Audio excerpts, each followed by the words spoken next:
शिवाय। शिव शक्ति भक्ति गंगा में आप सभी का बहुत बहुत स्वागत है। आइए पुरुषोत्तम मास महात्म्य कथा का 23वां अध्याय प्रारंभ करते हैं। महाराज द्रोणध्वन्वा ने महर्षि वाल्मीकि से पूछा कि हे मुनि श्रेष्ठ, पुरुषोत्तम मास के दीप दान का क्या महत्व है, मुझे बताने की कृपा कीजिए। महर्षि वाल्मीकि बोले कि हे राजन, दीप दान का यह पाप नाशनी कथा को सुनने से 5 प्रकार के पाप दूर हो जाते हैं, अतः आप इसे ध्यान पूर्वक सुनिए। सौभाग्य नगर में सत्यवक्ता अत्यंत बुद्धिमान और पराक्रमी चित्रबाहु नामक के एक प्रसिद्ध राजा हो। शीलवान, रूपवान, दयालु, ब्राह्मण भक्त, भगवत चरित्र सुनने वाले, अपनी स्त्री में प्रेम में रहने वाले, पुत्रवान, हाथी, घोड़ा, रथ एवं पैदल सेना तथा धनवान युक्त थे। वह कृष्ण के अतिरिक्त अन्य किसी देवता को मानते ही नहीं थे। एक दिन चित्रबाहु ने दूर से आते हुए मुनि श्रेष्ठ अगस्त्य को देखा। राजा ने दंडवत प्रणाम करके उनको आसन दिया। महर्षि अगस्त्य की पूरी श्रद्धा और प्रेम सहित आसन पर बिठाकर तत्पश्चात चित्रबाहु विनय युक्त महर्षि अगस्त्य से बोले कि हे मुनिश्रेष्ठ, आज मेरा जन्म, जीवन, राज्य और महल आदि सभी धन्य हो गए। श्री कृष्ण के सच्चे सेवक आप मेरे यहाँ पर पधारे हैं, मैं धन्य हो गया। तारों की चमक तभी तक है जब तक सूर्य उदय ना हो, इसी प्रकार अन्य ब्राह्मण तभी तक पूजनीय है जब तक वैष्णव ब्राह्मण ना हो। अगस्त्य बोले, हे चित्रबाहु, तुम धन्य हो तथा तुम्हारी प्रजा धन्य है, जो तुम जैसे सरीखे वैष्णव राजा से रक्षित है।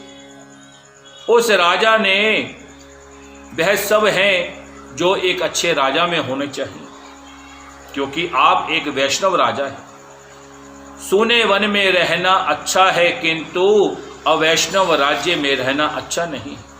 भले आदमी उसे ही राजा कहते हैं जो श्री कृष्ण के चरणों में आश्रित हो। उनके ही राज्य में प्रजाजन सुखी रहते हैं। बोलो श्री विष्णु भगवान की जय। हे राजन, आज मेरे नेत्र सफल हुए जो तुमको देखा, तथा वाणी सफल हुई जो तुम्हारे साथ वार्तालाप कर रहा।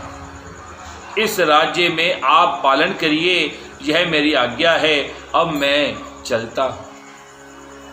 श्री नारायण के आगे बोले, इस प्रकार कहकर जो अगस्त्य ऋषि जाने के तत्पर होने लगे, तब राजा चित्रबाहु की ईश्वरी भक्ति और पतिव्रता नारी चंद्रकला ने आकर उन्हें भक्ति पूर्वक प्रणाम किया।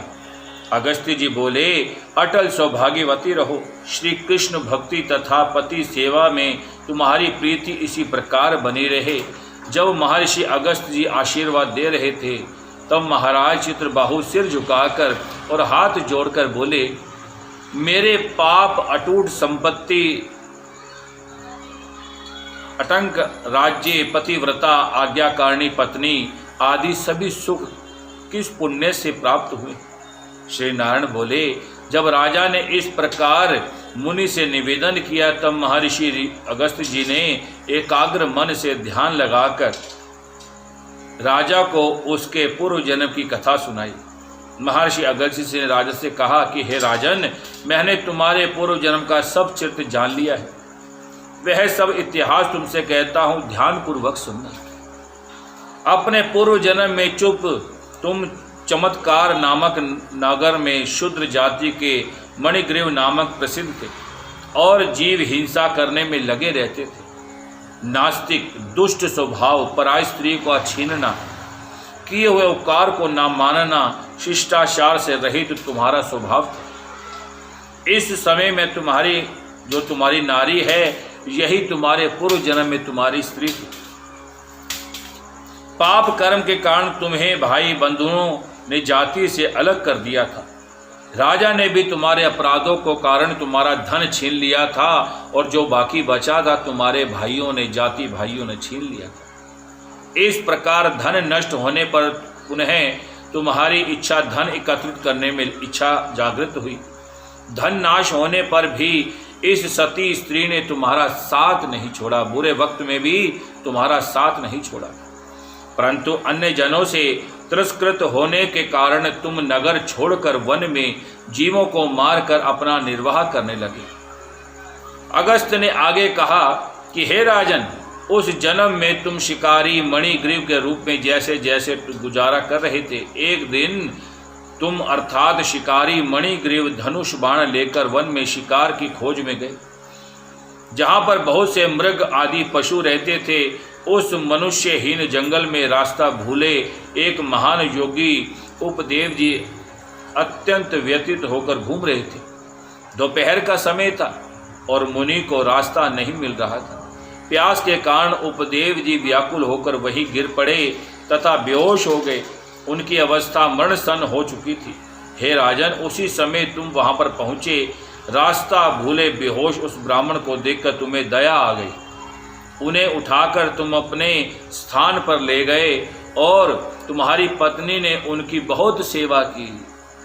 थोड़ी देर बाद उपदेव जी होश में आए और बड़ा आश्चर्य करने लगे, मैं तो वन में था, यहाँ कौन लाया? श्री नारायण आगे बोले कि हे नारद, तब मणिग्रीव ने उपदेव जी से कहा, महाराज आप घबराएं नहीं, यहाँ कमलनीय से भरा सुंदर और स्वच्छ शीतल जल से भरा तालाब है। आप यहाँ चलकर स्नान करें, प्रातः कर्म निवृत्त होकर फलाहार एवं जलपान करें और तत्पश्चात सुखपूर्वक विश्राम करें।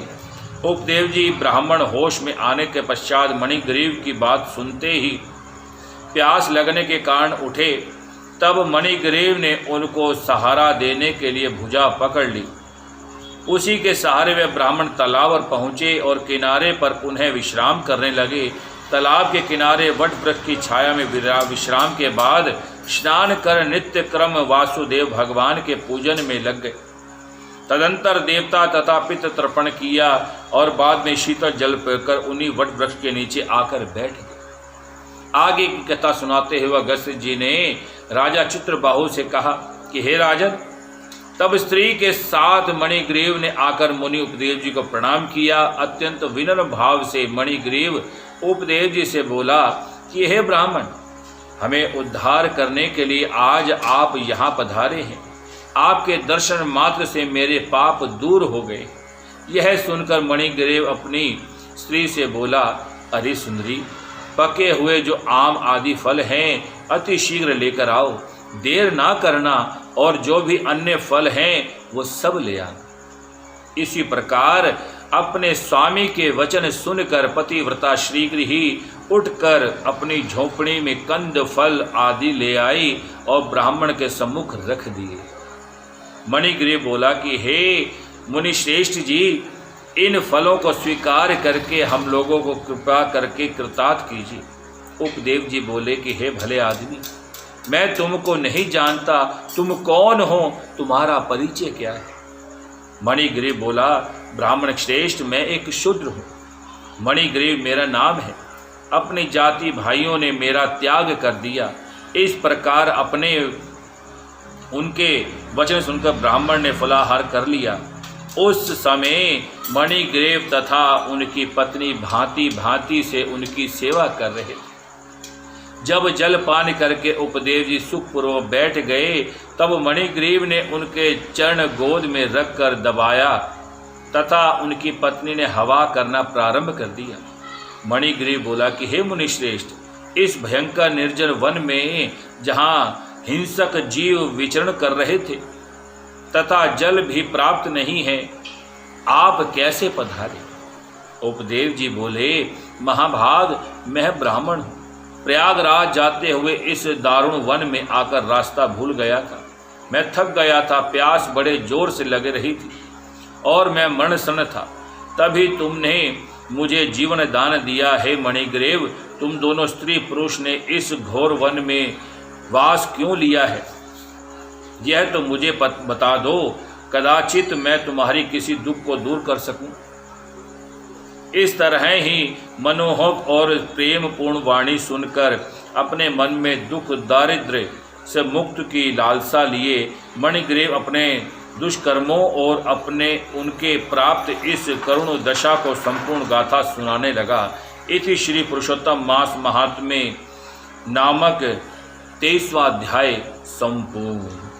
ओम नमो भगवते